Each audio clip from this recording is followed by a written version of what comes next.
Boa noite para os amigos e amigas. Daqui a alguns minutos nós iremos dar introdução à Crítica da Razão Pura de Immanuel Kant, certo? Eu marquei a partir das 8, aqui são 7h58, vamos esperar um pouco.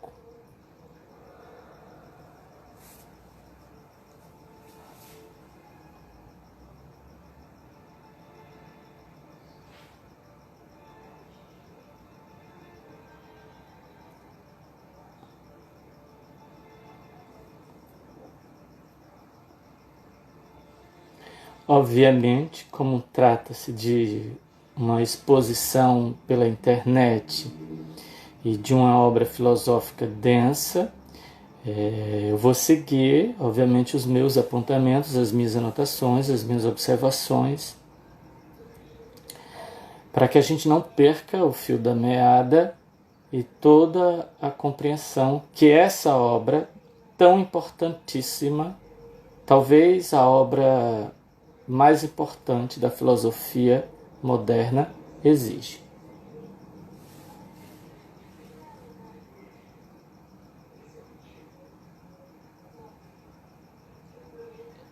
E aí vamos aguardar mais um pouco, né? Falta um minuto para a gente começar. Depois eu vou deixar disponibilizado esse vídeo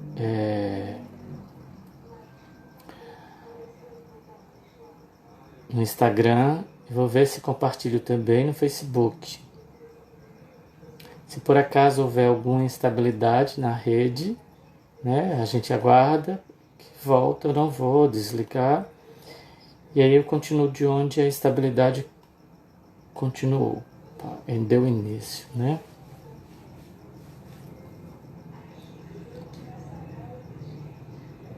Há muitos anos eu venho lendo sobre Kant, tentando compreender bem a sua obra, que ele, desde a Crítica da Razão Pura, diz que tenta construir um órgão.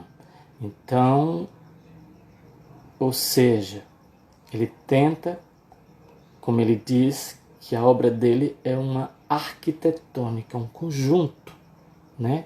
Altamente interligado, interconectado, um sistema filosófico muito bem acabado.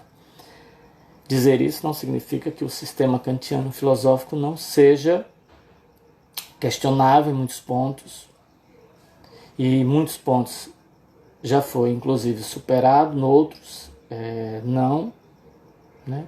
Mas por ser uma obra tão importante, a gente precisa enfrentar essa obra, porque ela é uma obra que desde o seu lançamento causou muito espanto, muita discussão. É uma obra dificílima de se compreender, porque os termos kantianos não são fáceis, né? Mas ele faz uma grande coisa, que é a filosofia moderna até então não tinha feito, e que a filosofia antiga não foi capaz de fazer.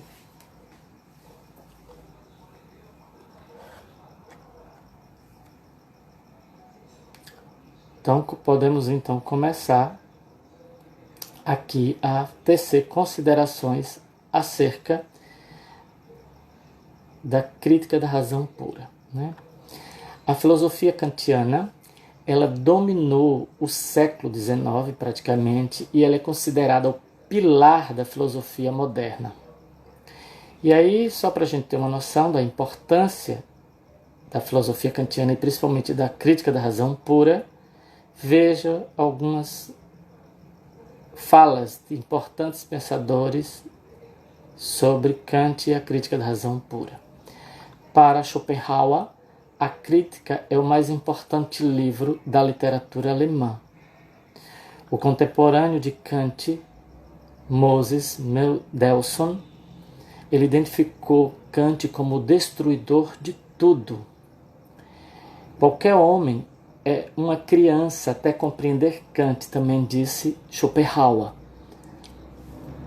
Will Durant diz que para ser filósofo é preciso que antes sejamos kantianos. Portanto, tornemo-nos imediatamente kantianos. Paul Strater afirma que o sistema de Kant é como a gravidade de Newton. O simples fato de alguma coisa ser impossível não significa que alguém não irá tentar realizá-la. Kant não apenas tentou, mas conseguiu alcançar o impossível. Justus Hartnack afirma que toda análise da história da filosofia moderna há de ter seu centro em uma análise de Kant. Albert Einstein escreveu que pode-se dizer que o mistério eterno do mundo é sua compreensibilidade. É uma das grandes realizações de Immanuel Kant que a criação de um mundo externo real não teria sentido sem essa compreensibilidade. E também ele afirma ainda que Kant é uma espécie de rodovia com muitos e muitos marcos. Então, todos os cachorrinhos vêm e cada um deposita a sua contribuição em algum ponto. Hess, amigo de Kant, ao ler o manuscrito da Kritik der reinen Vernunft, devolveu lendo até a metade, porque afirmou temer pela própria sanidade. Friedrich Paulsen disse que a filosofia de Kant é a porta para a filosofia do nosso século. E a porta para a filosofia kantiana é a crítica da razão pura. Bertrand Russell afirmou que antigamente havia 3 argumentos intelectuais para a existência de Deus, todos os quais foram descartados por Immanuel Kant na crítica da razão pura. Erwin Schrödinger assevera que Einstein não desmentiu, como às vezes se ouve, os pensamentos profundos de Kant sobre a idealização do espaço e do tempo. Ele, ao contrário, deu grande passo em direção à sua realização. Esses e muitos outros relatos dão mostra da importância que as teses kantianas têm. Ou seja, apesar disso, todavia, como eu disse, não significa que as teses kantianas, a filosofia kantiana não seja passível de crítica e também não possa ser superada. E aí nós vamos dar início agora, breve e resumidamente, uma introdução à crítica da razão pura. Mas antes disso, nós precisamos ter noção de como era a teoria do conhecimento antes de Kant. Primeiro, vamos entender Kant aqui. Kant nasceu em 1724 em Königsberg, que pertencia à Prússia, e ele falece em 1804, também em Königsberg. Ele praticamente passa a vida toda em sua cidade natal. Ele vira professor em sua cidade, professor universitário, e ele só vai publicar a Crítica da Razão Pura depois de mais de 12 anos pensando sobre esse problema, em 1781, quando ele já tem, ou seja, 57 anos. Né? Ele já era doutor em filosofia, e aí ele leva esse tempo todinho para escrever, para pensar a Crítica da Razão Pura. Né? A primeira edição sai em 1781 e a segunda edição sai em 1787, ou seja, praticamente 6 anos após, e Kant faz reformulações após algumas críticas que o seu livro tem, mas ele reconhece numa carta a Hess e numa carta a Mendelssohn também, que ele escreveu um pouco apressado o livro, porque apesar dele ter passado mais de 12 anos pensando o livro, ele escreveu o manuscrito em aproximadamente 4 meses. Né? E isso teve algumas consequências para a obra. Deixa eu dar uma ligada aqui no ar-condicionado.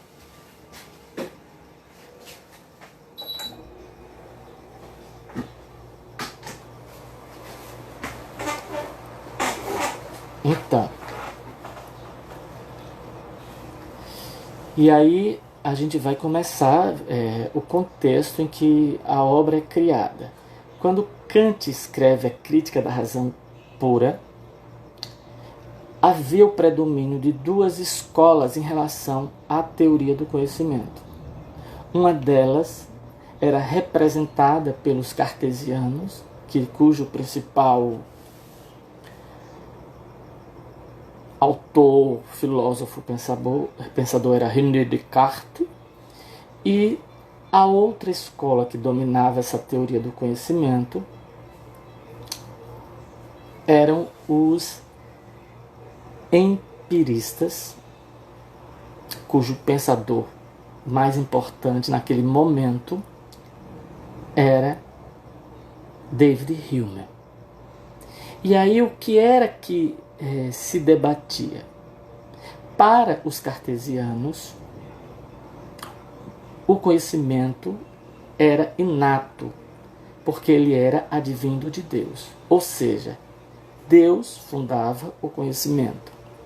E para os materialistas, empiristas, na verdade empiristas, materialistas não, empiristas, como David Hume, o conhecimento, ele não era inato, ele só era possível através da experiência. Ou seja, nós não herdamos isso, o conhecimento de Deus, as ideias não vinham divinamente. E aí é um grande importante. Kant, de imediato,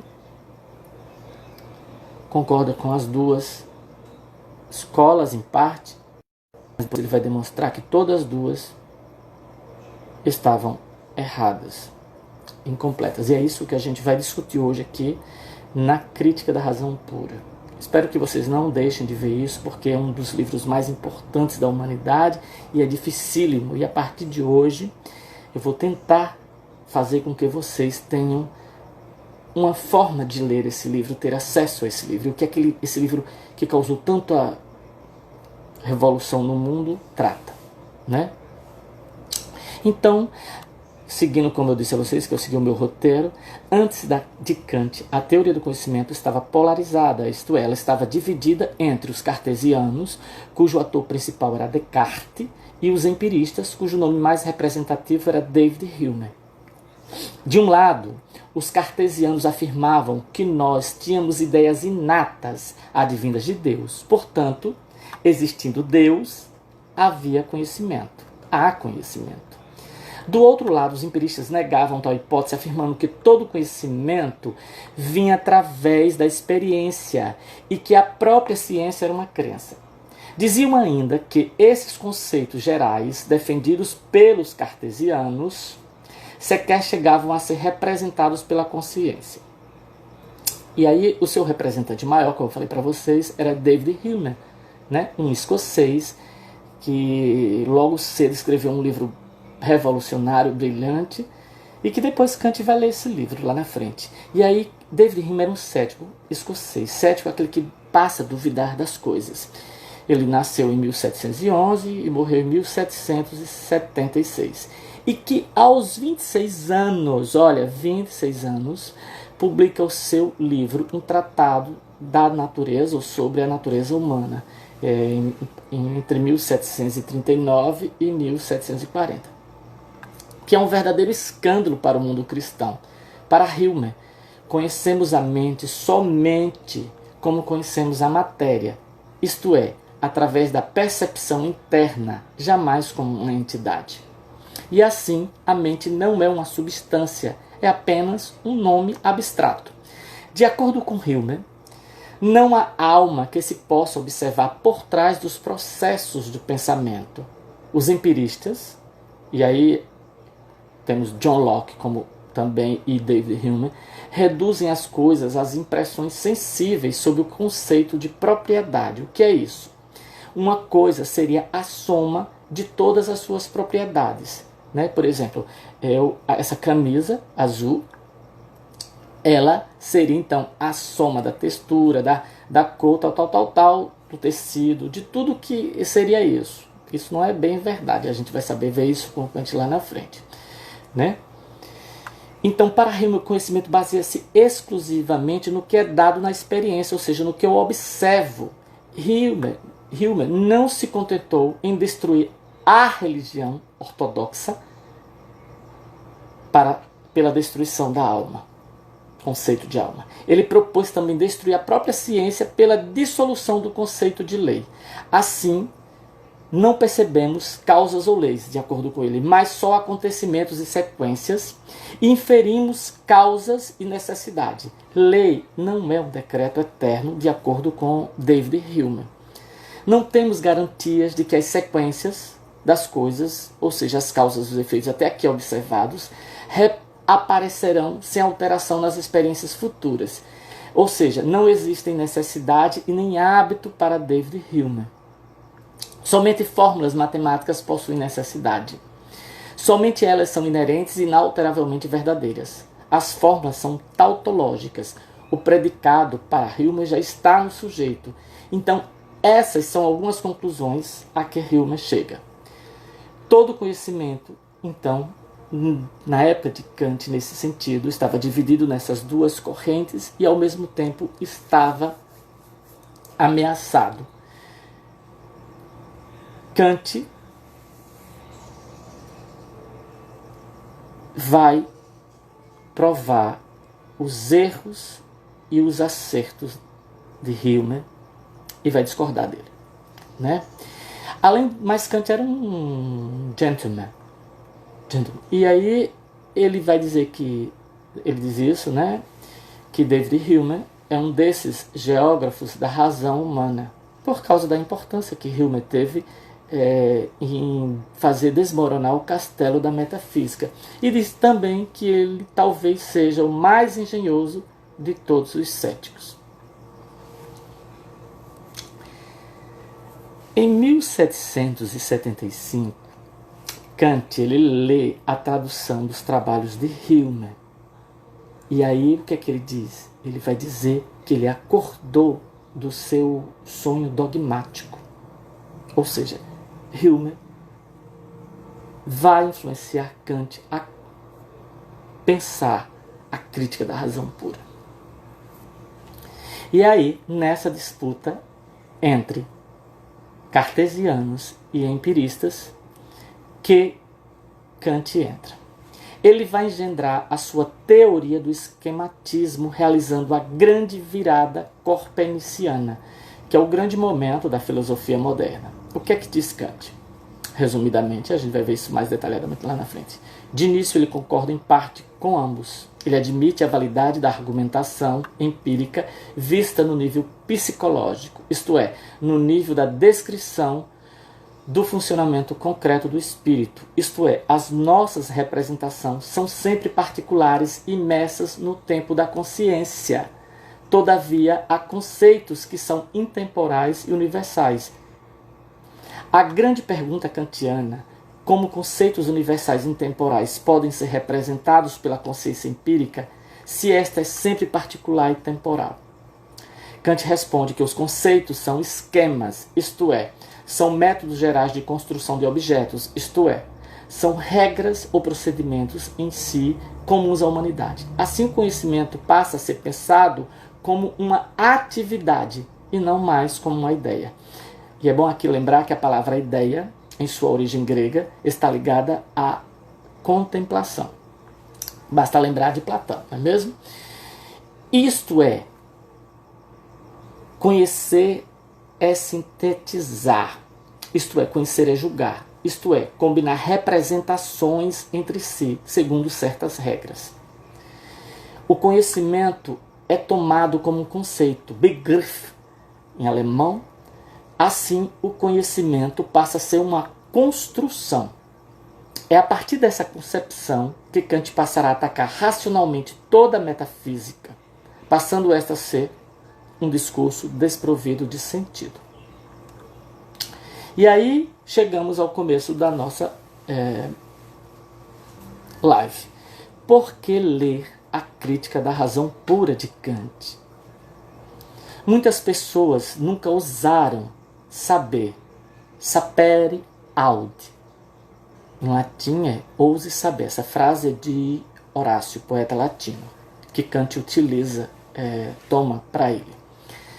Isto é, elas nunca quiseram adentrar no pensamento kantiano pela via direta, ou seja, lendo as próprias obras de Immanuel Kant. Por quê? Porque Kant não é fácil, é um filósofo complicado, difícil, profundo, denso. E isso é mais nítido quando se trata justamente da sua obra mais complexa e mais importante, que é a Crítica da Razão Pura. Por quê? Primeiro, porque a linguagem filosófica kantiana não é para principiantes em filosofia. Kant estava ciente do seu grande papel aos 57 anos, quando publicou, como eu expliquei antes, a Crítica da Razão Pura, em 1781. Em uma carta a Moses Mendelssohn, de 16 de agosto de 1783, Kant diz que escreveu a crítica em 4 a 5 meses, uma obra que fora produto de reflexão durante um lapso temporal de pelo menos 12 anos.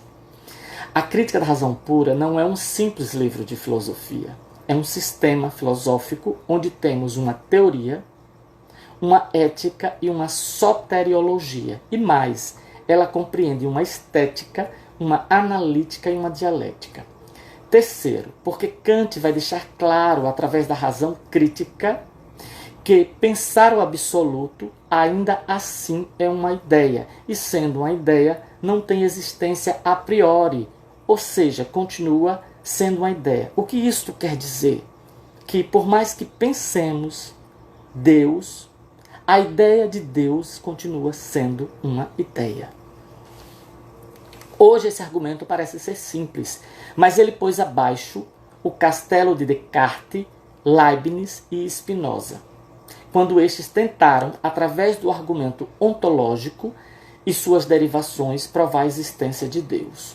Quarto, Kant tinha domínio pleno da lógica. Ele escrevera um livro, Logik, na verdade em alemão é Logik, porque o G em alemão tem esse som, em 1800, que até hoje é de algum modo referência para o pensamento lógico.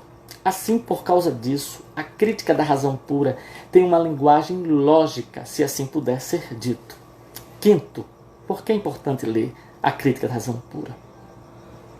Kant traz as noções de tempo e espaço para a infinitude.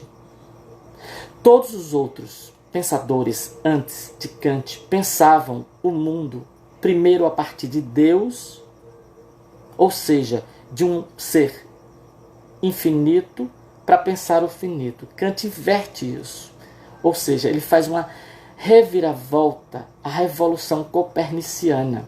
Ele vai pensar a partir do ser finito o ser infinito. Então, isto é, ele prova que tem caráter sensível e intuitivo e não conceitual, já que todo conceito é sempre uma síntese de propriedades e elementos pré-existentes a ele. Sexto, Kant abala e reconsidera a formulação de Leibniz do princípio dos indiscerníveis. Sétimo, antes de Nietzsche e Foucault, o próprio Kant fez a descoberta e a redescoberta do corpo, a pertinência do corpo. Veja a importância de Kant também para a sociologia.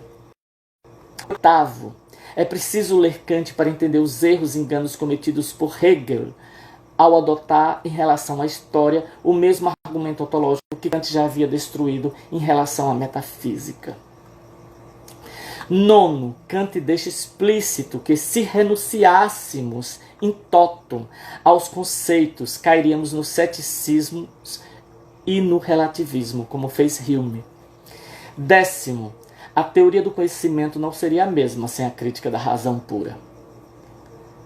A própria filosofia quântica, a ciência quântica, não seria a mesma sem a Crítica da Razão Pura. Assim como Fichte percebeu, muitos filósofos antes de Kant são bastante coerentes. Talvez Spinoza seja o mais coerente de todos. E Kant chega a dizer, por exemplo, que se ele tivesse que dar um exemplo de um homem digno, um cidadão digno e respeitado, ele cita o nome de Spinoza. Então, como disse Fichte, talvez Spinoza seja o mais coerente de todos. O problema foi que eles nunca terem pensado os próprios pensamentos como Kant fez. Kant pensou os próprios pensamentos. Por último, antes de ler a Crítica da Razão Pura, estude um pouco de lógica para se familiarizar com o texto kantiano. Segundo, tente ler ou saber quais aspectos importantes da filosofia dos gregos antigos, desde Platão, os pré-socráticos, depois Platão, Sócrates, Platão, Aristóteles, e Descartes, Leibniz, Spinoza e Hume. Pronto. Aí você verá a importância da Crítica da Razão Pura. Você verá por que é importante saber esta obra e Kant para poder compreender Heidegger, Cassirer, Hannah Arendt, Foucault, Marx e tantos outros que vieram depois deles. Todos esses filósofos e sociólogos que vieram depois de Kant têm uma dívida imensa para com ele. Todos, sem exceção. Da filosofia e da Habermas, Bourdieu, não tem quem não tenha uma dívida histórica para com Kant. A ciência em si tem uma dívida muito grande para com Kant. Apesar, como eu disse logo no começo, dizer isso não significa que a obra kantiana ela não seja passível de crítica. Seria até contraditório com os próprios argumentos kantianos. A obra kantiana ela é sim passível de crítica, ela deve ser criticada, ela já foi superada em muitos pontos, entendeu? Mas é importante lembrar que logo no começo da Crítica da Razão Pura, Kant diz que ele vai tentar construir um órgão, ou seja, um conjunto de filosófico, um sistema filosófico que está sempre interrelacionado, ou seja, você tem que ler sempre uma coisa com a outra para poder entender. E ele diz que a obra dele é uma arquitetônica, então Kant tinha pretensões gigantescas, não era um simples pensador, é o maior pensador da modernidade. Então vamos agora à estrutura do livro.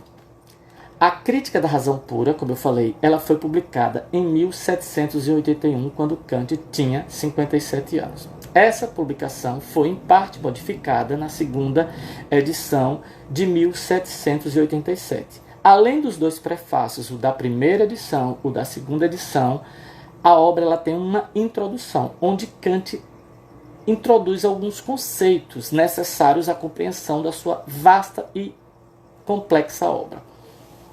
Então, o livro ele tem duas grandes divisões. Ele tem uma divisão chamada Doutrina Transcendental dos Elementos. Não se preocupe agora em gravar esses nomes. Nas próximas aulas a gente vai estudar cada parte em separado. Isso aqui é só uma introdução. E a outra parte é a Doutrina Transcendental do Método. A primeira grande parte, divisão, ela compreende duas partes. A primeira parte é a estética transcendental. Todos esses termos nós vamos aprender, não se preocupem. E a segunda parte é a lógica transcendental. A lógica transcendental ela compreende também duas seções, a analítica transcendental e a dialética transcendental. Então vamos agora mergulhar no mundo kantiano. Crítica para Kant significa análise crítica, para evidenciar as limitações da razão pura. Kant vai dizer lá na frente que a razão, para ela é como se ela não tivesse limites. Então ela pode, através de ideias, querer explicar coisas com fundamentos da experiência e assim causando ilusões.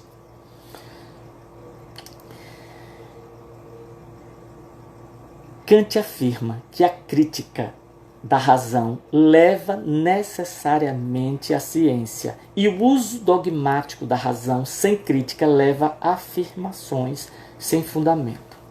Razão pura é a razão a priori. Vamos logo aprender o que significa esse termo aqui.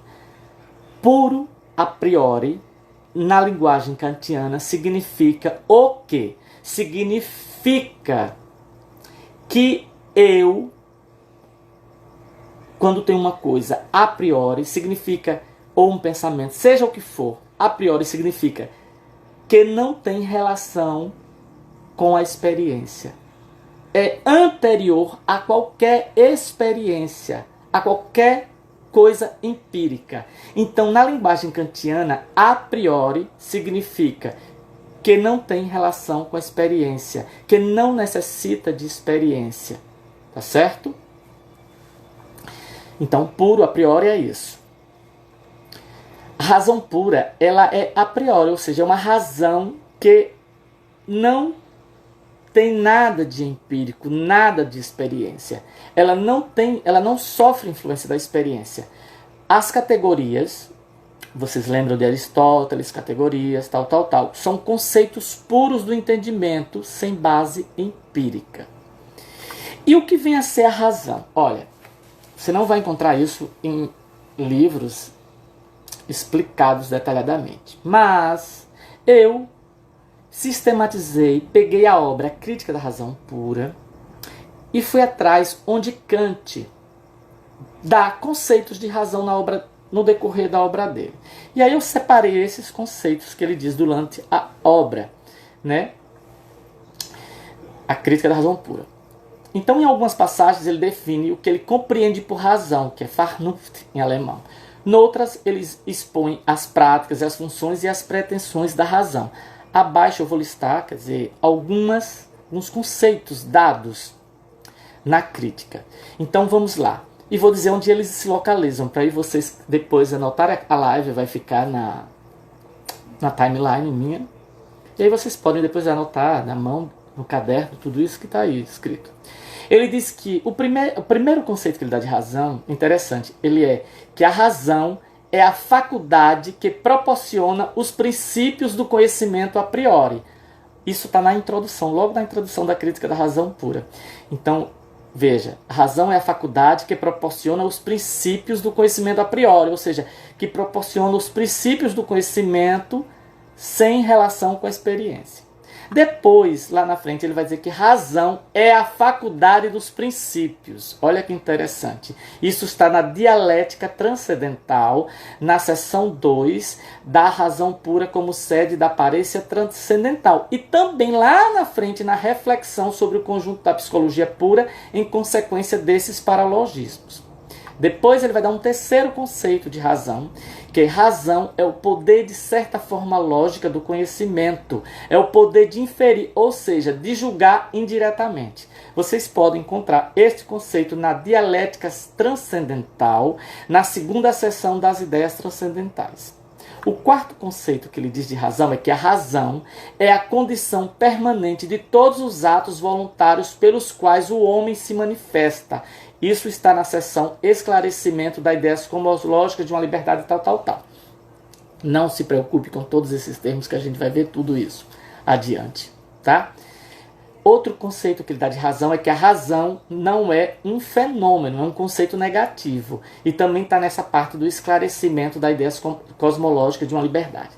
O sexto conceito que ele dá de razão é que a razão consiste precisamente em poder dar conta de todos os nossos conceitos, opiniões ou afirmações, seja por princípios objetivos, seja quando se trata de uma simples ilusão, por meio de princípios subjetivos. Nós encontramos este conceito na quinta seção da impossibilidade de uma prova cosmológica da existência de Deus. Veja que isso nem no dicionário de Kant tem isso, como eu estou sistematizando aqui para vocês. A razão é a faculdade de deduzir o particular do geral. Isso está no apêndice do uso regulador das ideias da razão pura. O oitavo conceito é: a razão é o tribunal supremo de todos os direitos e de todas as pretensões de nossa especulação. Gosto muito desse conceito. Vou repetir para vocês. A razão é o tribunal supremo de todos os direitos e de todas as pretensões de nossa especulação. Isso está no propósito final da dialética natural da razão. Esse conceito é tão interessante que, numa nota de rodapé do primeiro prefácio, Kant diz assim, que a religião e a autoridade, elas sempre quiseram escapar, se desvencilhar da crítica. E por isso que pesa sobre elas uma grande suspeita. Porque a razão só pode dar, vamos dizer assim, valor, credibilidade a tudo que pode ser submetido a um exame público. Ou seja, ao exame da razão crítica. Ora, por razão, diz Kant na arquitetônica, já lá no final da razão pura. Ora, por razão eu entendo todo o poder superior de conhecer. E aí, vamos agora às considerações introdutórias. E aí eu vou tentar explicar para vocês terem essas bases para a gente, na próxima live, mergulhar na primeira parte da crítica da razão pura após a introdução. Tomamos por juízo qualquer tipo de afirmação ou negação de relação entre duas ideias ou entre dois conceitos. Ou seja, quando eu digo os bosques são verdes, isso aí é um juízo, tá certo? Todo juízo, a gente aprendeu desde Aristóteles, ele tem um sujeito e um predicado. O predicado é aquilo que se diz ou se nega do sujeito. É importante a gente ter isso em mente. Por quê? Todos os bosques são verdes. São verdes é o predicado, verdes é o predicado e todos os bosques é o sujeito. Veja. Essa afirmação, todos os bosques são verdes, eu posso ter certeza disso por si só? Não. Não é isso? Eu teria que ver um bosque para saber que um bosque é verde. Vai que tem bosque amarelo, azul, verde, laranja, né? Agora veja. Quando eu digo todo solteiro não é casado, todo solteiro é o sujeito, não casado é o predicado desse juízo. Analise bem. Mesmo que eu não dissesse que eles não eram casados, o próprio conceito de sujeito solteiro já me dá essa noção, não é mesmo? Eu não preciso saber que solteiros, acrescentar essa informação que solteiros não são casados, porque solteiros não são casados, não é isso? Então, esse tipo de juízo, ele não acrescenta nenhum conhecimento à realidade do sujeito. Ao contrário do outro. Quando eu digo todos os bosques são verdes, ele acrescenta uma informação ao sujeito bosques. Essa informação ela pode ser verdadeira ou falsa, não é mesmo?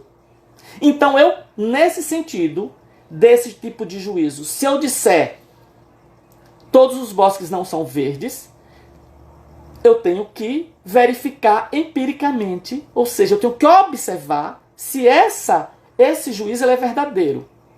Então, para que ele seja verdadeiro, eu tenho que ter uma informação empírica, de experiência, de observação.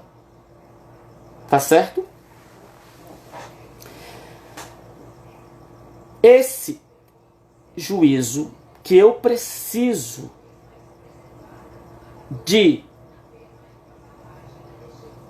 acrescentar uma informação ao sujeito que pode ser verdadeira ou falsa, ele é um juízo chamado sintético.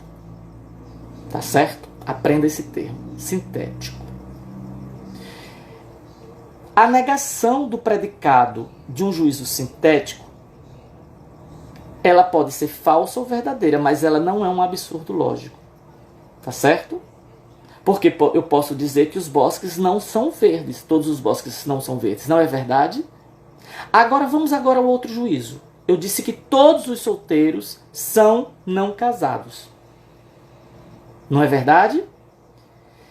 Essa informação não casados, ela já está incluída no próprio conceito de solteiro. Se eu negá-la, eu cometo um absurdo lógico. Esse tipo de juízo, em que eu não preciso de experiência para provar que ele é verdadeiro, porque ele é verdadeiro por si só, o próprio sujeito já dá a informação, o próprio juízo, o próprio sujeito já traz essa informação embutida. Então o predicado não acrescenta nenhuma informação à realidade do sujeito. Se eu nego esse predicado, eu cometo um absurdo lógico. Esse sujeito não acrescenta esse tipo de juízo não acrescenta nenhuma informação, nenhum tipo de conhecimento. Esse tipo de juízo nós chamamos de analítico. Vocês vão me perguntar, Adriano, como é que eu posso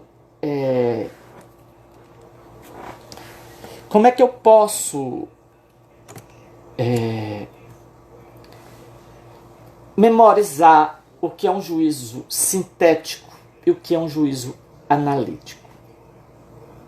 Eu tenho uma dica para vocês aí, que ela é boa. O que é uma síntese? É juntar uma coisa com outra, não é isso? Eu pego uma coisa junto com outra. Então, se eu preciso fazer uma síntese, eu preciso juntar coisas. À medida que eu junto coisas, eu não acrescento, não é isso? Então, um juízo sintético é aquele cujo predicado acrescenta algo à realidade, ao conhecimento. Já o analítico, ele não precisa de acrescentar coisa nenhuma. Pelo contrário, eu teria que quebrar o juízo e perceber por si só que ele já traz a informação que eu preciso. Eu não preciso acrescentar que todos os solteiros não são casados para compreender que um juízo analítico é aquele que já traz uma informação por si só. Então, veja, aí nós já aprendemos dois tipos de juízo. Um juízo que é um juízo sintético e o que é um juízo analítico. Aprendemos que juízo tem sujeito e predicado. Aprendemos que um juízo sintético eu posso negar o predicado e não cometo um absurdo lógico. E temos também o juízo analítico, que já traz no próprio sujeito a informação contida nesse sujeito. Então, por isso, eu posso negar o predicado, mas eu cometo um absurdo lógico no juízo analítico.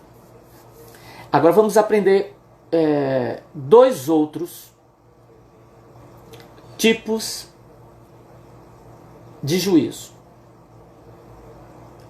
O que é um juízo a priori e o que é um juízo a posteriori. O juízo a priori, na linguagem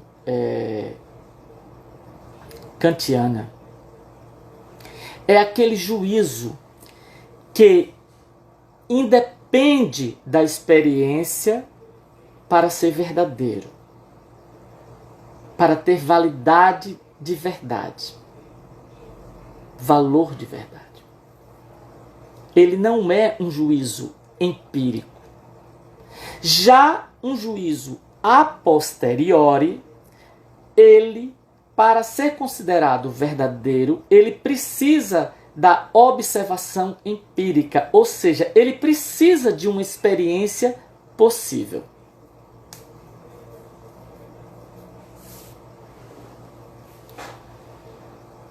Aí temos 4 tipos de juízos.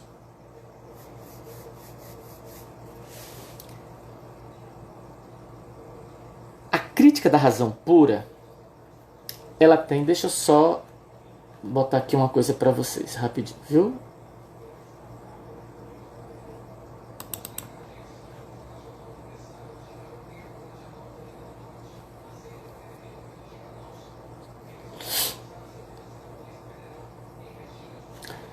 A crítica da razão pura, ela vai fazer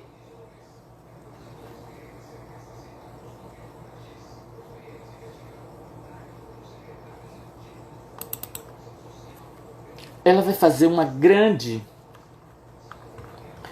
pergunta baseada justamente nesses juízos. E aí nós vamos fazer uma mistura, que aprendemos 4 tipos de juízo. Eu estou pegando aqui para botar para vocês, só um segundo. Porque tenho que seguir o meu roteiro para eu não deixar escapar absolutamente nada nessa parte introdutória, porque ela é muito importante. E aí, repetindo para os que entraram agora.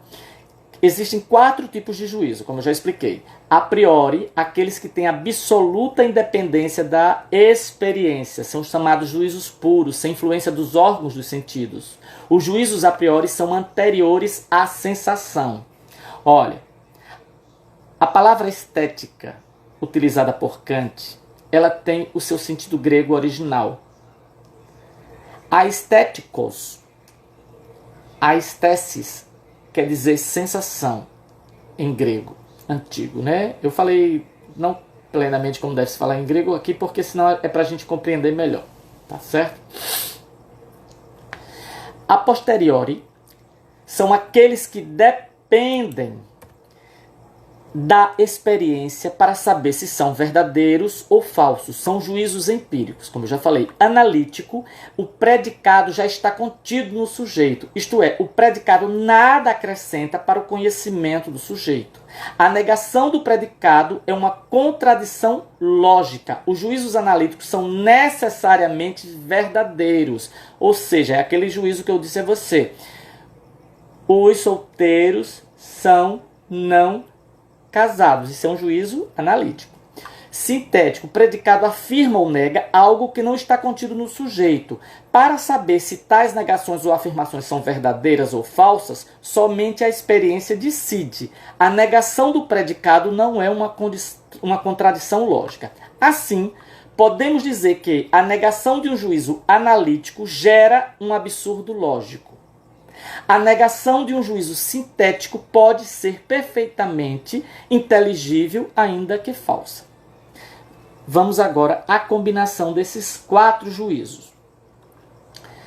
Analítico a posteriori. Lembre, analítico, o predicado não acrescenta nada ao sujeito.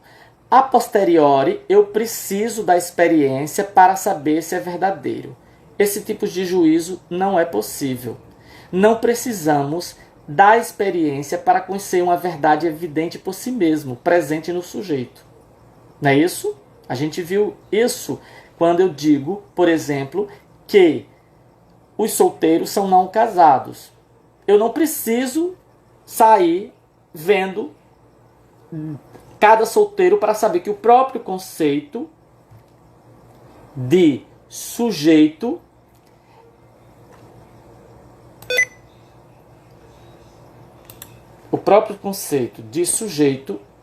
já traz a informação sobre o predicado. Ou seja, o predicado não acrescentou absolutamente nada. Analítico a priori. Analítico, a gente já viu que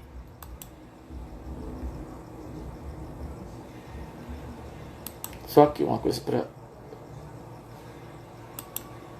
Esse meu computador hoje aqui tá dando um probleminha. Rapidinho, salvar, senão eu vou perder minhas anotações. Salvar documento, diário do trabalho, ok. Pronto. Então, analítico a priori. Analítico a gente já viu. Professor...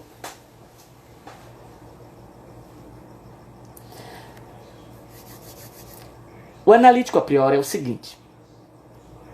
Como a gente viu, analítico,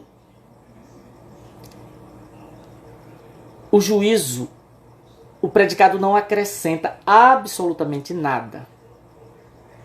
Não é isso? Mas, quando eu digo a priori, eu estou dizendo que eu não preciso da experiência para ele ser verdadeiro. Não é isso? Ele é destituído de questões empíricas, de empirismo, de observação empírica. Então, o juízo analítico a priori, o predicado já está incluso no próprio sujeito, independe da experiência para ser tomado como verdadeiro. Não nos dão nenhum conhecimento acerca da realidade, é verbal ou conceitual.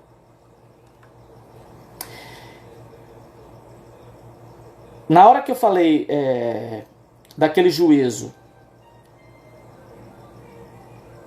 vou fazer aqui um adendo. Na hora que eu falei dos vamos lembrar que todos os bosques são verdes.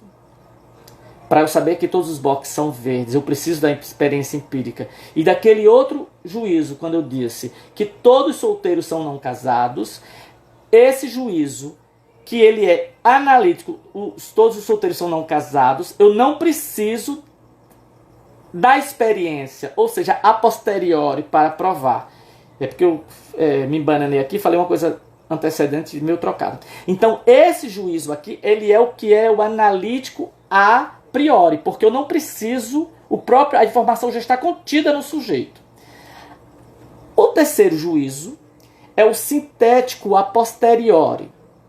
A gente viu que sintético a posteriori é aquele que, sintético, por ser sintético, é aquele que o predicado traz uma informação verdadeira ou falsa para o sujeito. E quando é a posteriori, que eu precisaria, para saber se é verdadeiro, da experiência empírica. Ou seja, o valor de verdade é primeiro conhecido pela experiência nesse tipo de juízo. São chamados juízos empíricos, juízos da experiência. Não é de verdades necessárias, nem rigorosamente universais, porque eu preciso da experiência para saber se eles são verdadeiros. O sintético, a priori, aí é a problemática da crítica da razão pura.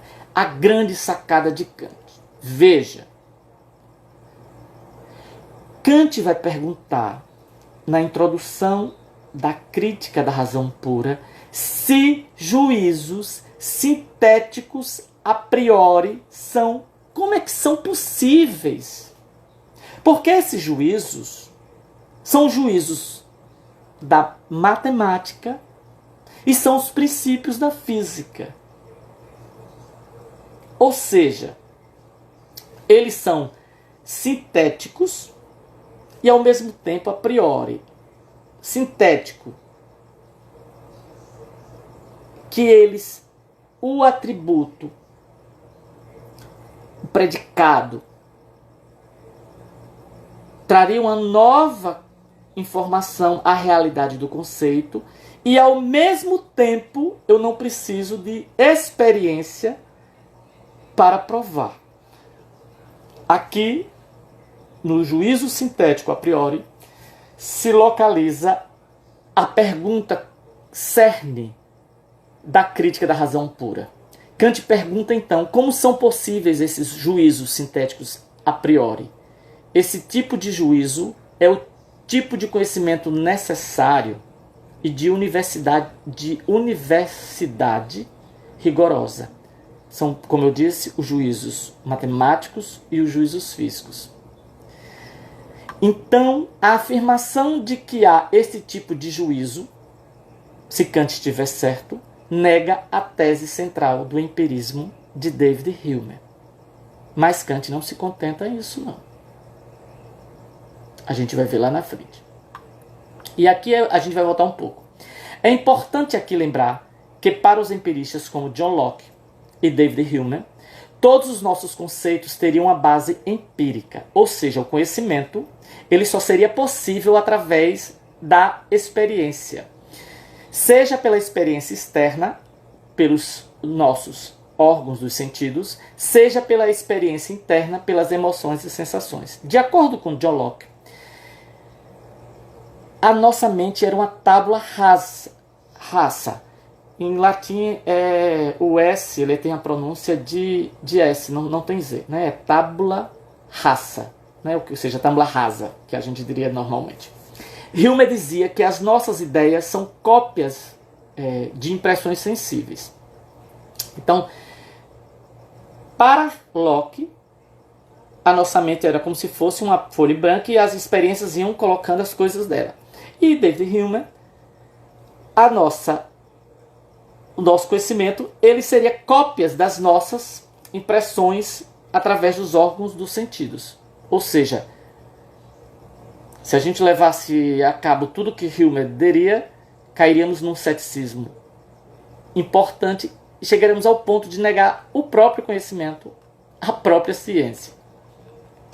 Kant irá discordar disso, pois para Kant, o entendimento, que é a faculdade de conceitualizar, produz conceitos sem necessidade da experiência, espontaneamente, entre os quais está o conceito de causalidade e o de substância. E esses conceitos para Kant são considerados conceitos puros. Entre outros, são chamados as categorias. Vocês lembram de Aristóteles, que tratam das categorias? Então, como simplificar tal processo para vocês aqui agora, que é a introdução da crítica da razão pura? Já que a gente já sabe quais são os tipos de juízos, como o que são esses tipos de juízo e que tipo de conhecimento esse tipo de juízo pode oferecer. Primeiro, nós devemos partir da matéria-prima das sensações até chegar a um pensamento. As sensações, ou seja, tudo que a gente vê, sente, cheira, percebe, gosta, ou seja, oriundas dos órgãos dos sentidos, elas estão desorganizadas. É na estética transcendental, não se preocupe agora em saber o que é estética transcendental, como eu falei, a gente vai estudar toda ela, a crítica, aos poucos. Aqui é só a introdução, porque eu não dividi lá no começo a obra. Então, é na estética transcendental que observamos a coordenação dessas sensações. É o chamado primeiro estágio. A sensação organizada, ela é uma percepção. Num segundo estágio, as percepções elas serão organizadas. É na lógica transcendental que estudamos tal coordenação das percepções. A percepção organizada é uma concepção. Percepções organizadas engendram ciência, que é um conhecimento organizado. Assim, para Kant, na sensibilidade, ou seja, intuição, encontramos as formas de percepção a priori, o espaço e o tempo, certo? Para Kant, o espaço e o tempo são intuações a priori, ou seja, elas não dependem da experiência, elas não dependem de uma base empírica. No entendimento, encontramos as formas de concepção pura, que são as categorias. Então, voltamos àquela pergunta de Kant, situada na introdução da crítica da razão pura. No item 6, o problema geral da razão pura. Kant diz: o verdadeiro problema da razão pura está contido